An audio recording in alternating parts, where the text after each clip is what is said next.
महाराज बलि, वीरवर अर्जुन, ज्ञानवान उद्धव, भक्त प्रहलाद और वराह रूप भगवान श्री हरि। आ जाओ, आके हम सबके हृदय में विराजमान हो जाओ। विराजमान होके भागवत के प्रथम स्कंद के 8वें अध्याय का रसपान करें। आज गर्भ में परीक्षित की रक्षा और कुंती के द्वारा भगवान की स्तुति और युधिष्ठिर का शोक का वर्णन किया जाए। सूत जी कहते हैं, इसके बाद पांडव श्री कृष्ण के साथ जलांजलि के इच्छुक मरे हुए स्वजनों का तर्पण करने के लिए स्त्रियों को आगे करके गंगा तट पर गए।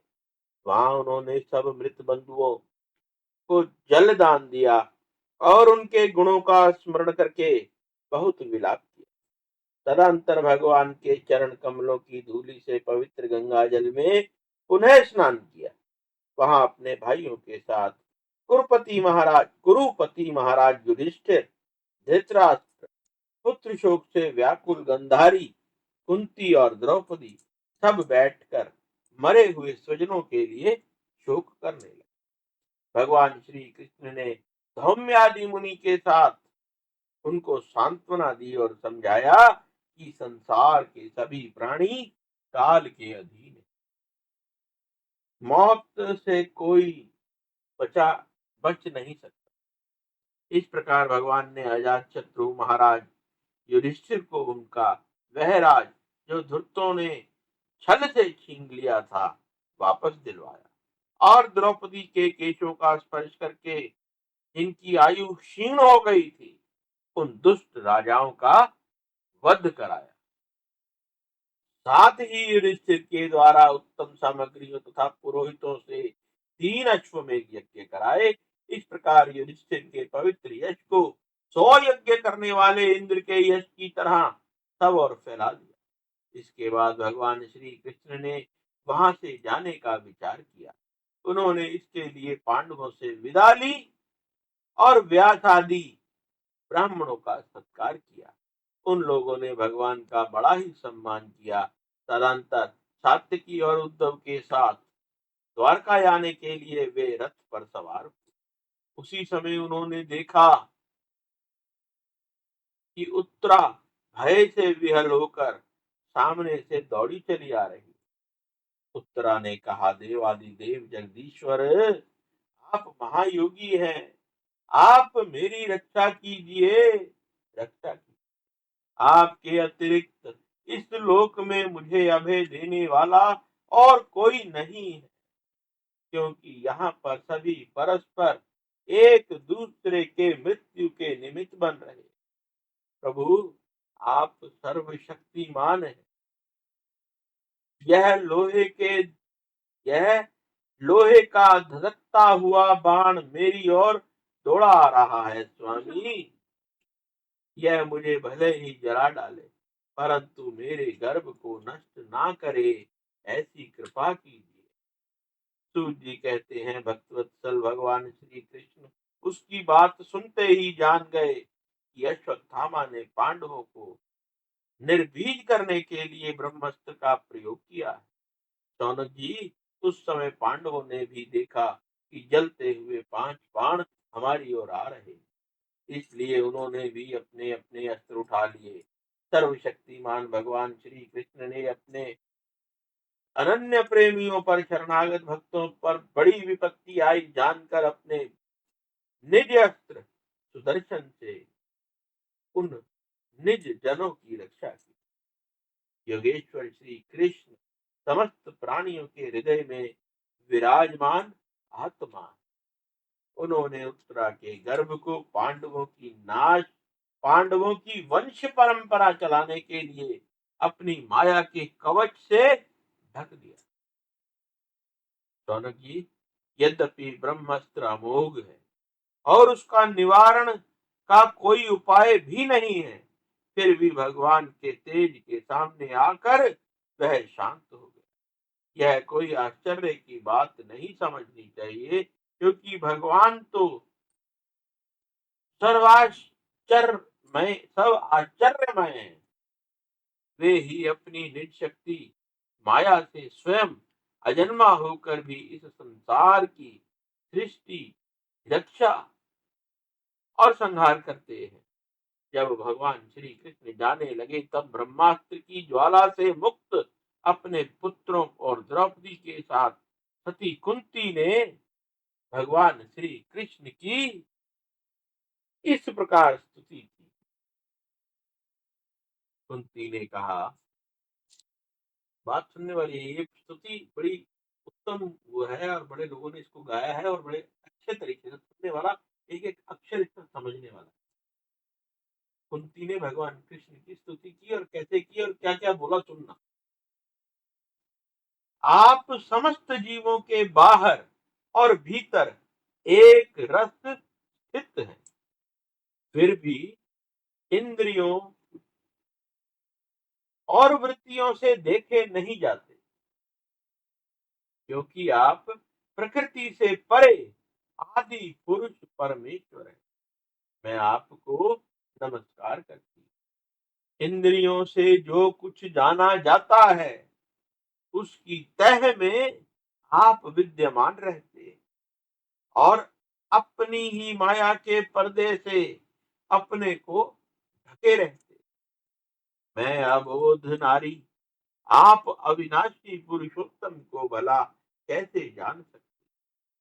जैसे मूढ़ लोग दूसरा भेष धारण किए हुए नट को प्रत्यक्ष देखकर भी नहीं पहचान सकते, वैसे ही आप दिखते हुए भी नहीं दिखते। आप शुद्ध हृदय वाले विचारशील जीवन मुक्त परमहंसों के हृदय में अपनी प्रेममयी भक्ति का सृजन करने के लिए अवतीर्ण हुए। फिर हम अल्प बुद्धि स्त्रियों आप को कैसे पहचान सकती? आप श्री कृष्ण वासुदेव देवकी नंदन नंद गोप के लाडले लाल गोविंद को हमारा बारंबार प्रणाम है, जिनकी नाभि से ब्रह्मा का जन्म स्थान कमल प्रकट हुआ है, जो सुंदर कमलों की माला धारण करते, जिनके नेत्र कमल के समान विशाल और कोमल है, जिनके चरण कमलों में कमल का चिन्ह है। श्री कृष्ण, ऐसे आपको मेरा बार बार नमस्कार है। ऋषिकेश, आप जैसे आपने दुष्ट कंस के द्वारा कैद की हुई चिरकाल से शोकग्रस्त देवकी की रक्षा की थी, वैसे ही पुत्रों के साथ मेरी भी आपने बार बार विपत्तियों से रक्षा की। आप ही हमारे स्वामी हैं, आप सर्वशक्तिमान हैं। श्री कृष्ण, कहाँ तक गिनवाऊं विष से, लाक्षागृह की भयानक अग्नि से, हिडिंब आदि राक्षसों की दृष्टि से, दुष्टों की धूर्त सभा से, वनवास की विपत्तियों से और अनेक बार युद्धों में अनेक महारथियों के शस्त्रों से और अभी अभी इस अश्वत्थामा के ब्रह्मास्त्र से भी आपने ही हमारी रक्षा की है। जगत गुरु, हमारे जीवन में सदा पद पद पर विपत्तियां आती रहे, क्योंकि विपत्तियों में ही आप निश्चित रूप से आपके दर्शन हुआ करते और आपके दर्शन हो जाने पर फिर जन्म मृत्यु के चक्कर में नहीं आना पड़ता। ऊंचे कुल में जन्म, ऐश्वर्य, विद्या, संपत्ति के कारण जिसका घमंड बढ़ रहा है, वह मनुष्य तो आपका नाम भी नहीं ले सकता, क्योंकि आप तो उन लोगों को दर्शन देते हैं जो अकिंचन है। आप निर्धनों के परम धन हैं। माया का प्रपंच आपका स्पर्श भी नहीं कर सकता। आप अपने आप में ही विहार करने वाले परम शांत स्वरूप हैं। आप ही केवल मोक्ष के अधिपति हैं। मैं आपको बार बार नमस्कार करती।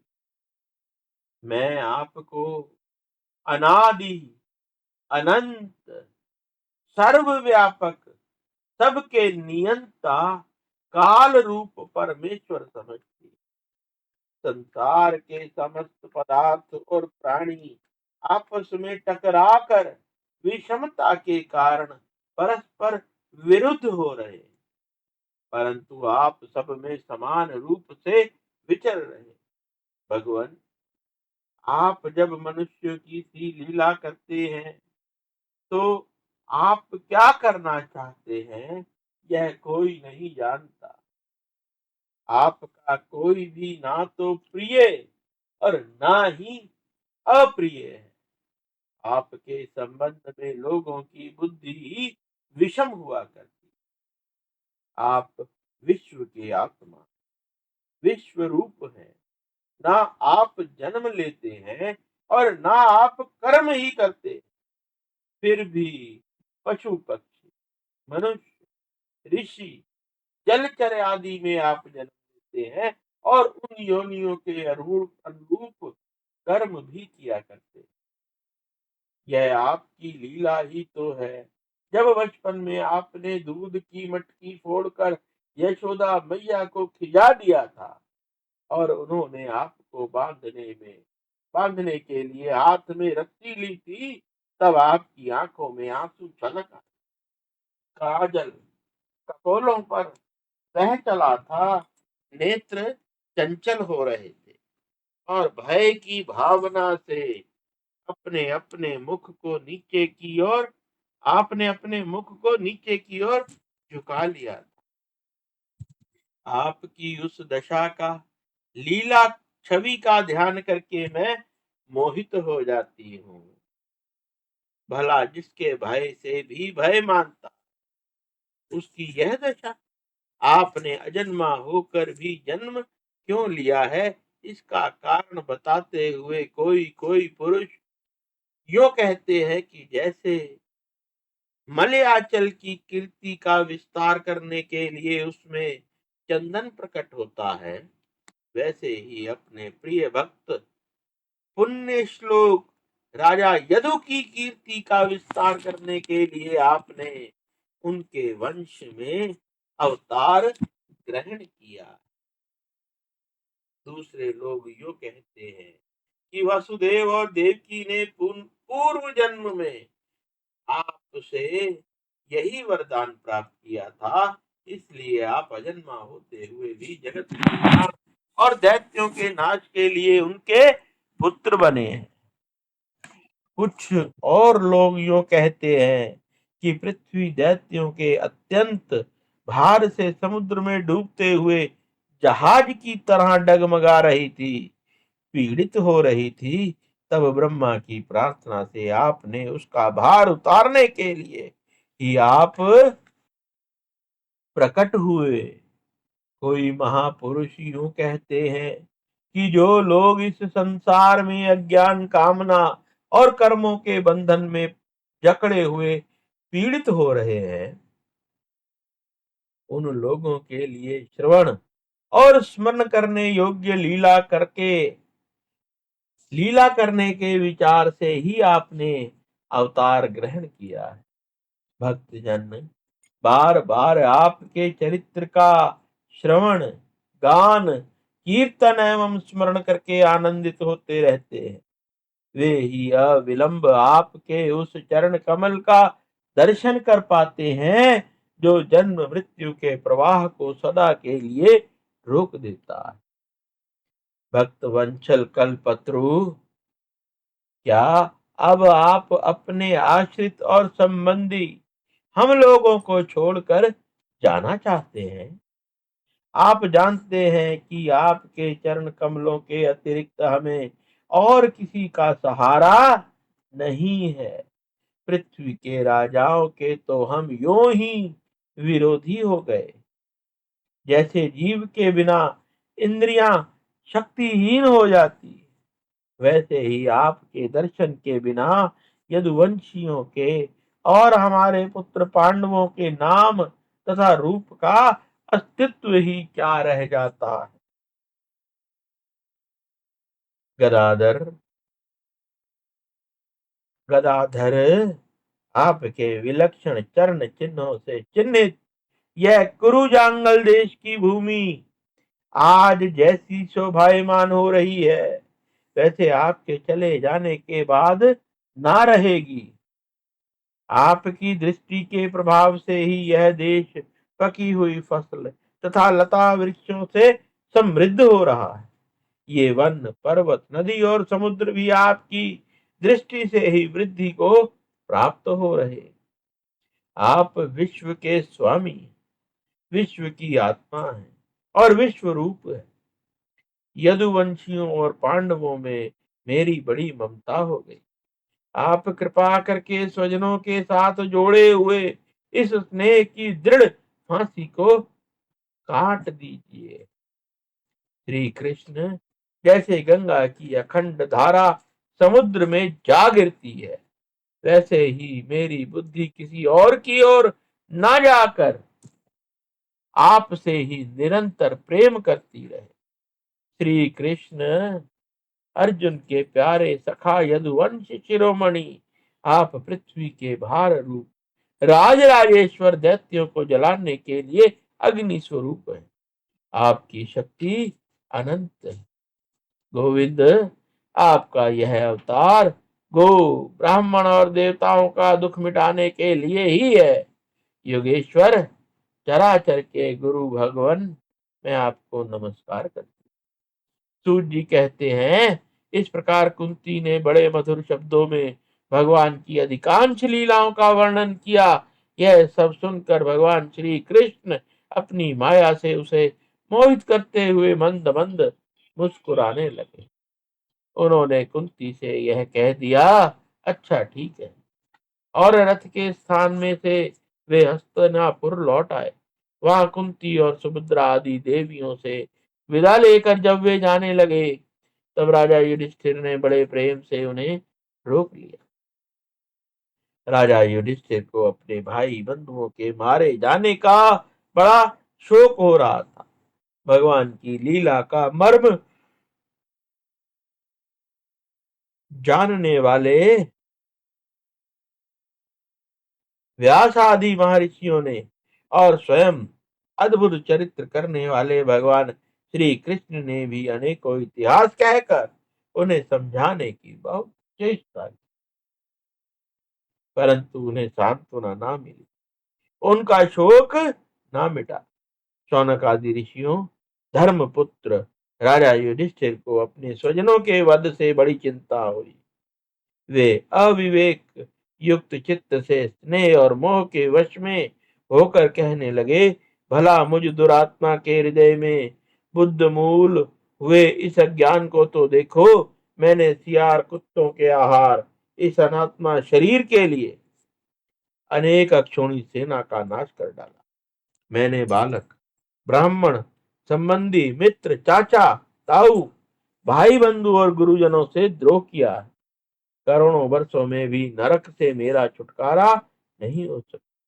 यद्यपि शास्त्र का वचन है कि राजा यदि प्रजा का पालन करने के लिए धर्म युद्ध में शत्रुओं को मारे तो उसे पाप नहीं लगता, फिर भी इससे मुझे संतोष नहीं होता। स्त्रियों के पति और भाई बंधुओं के मर जाने से उनका मेरे द्वारा यहाँ जो अपराध हुआ है, उसका मैं गृहस्थोचित यज्ञ आदि करके मार्जन करने में समर्थ नहीं।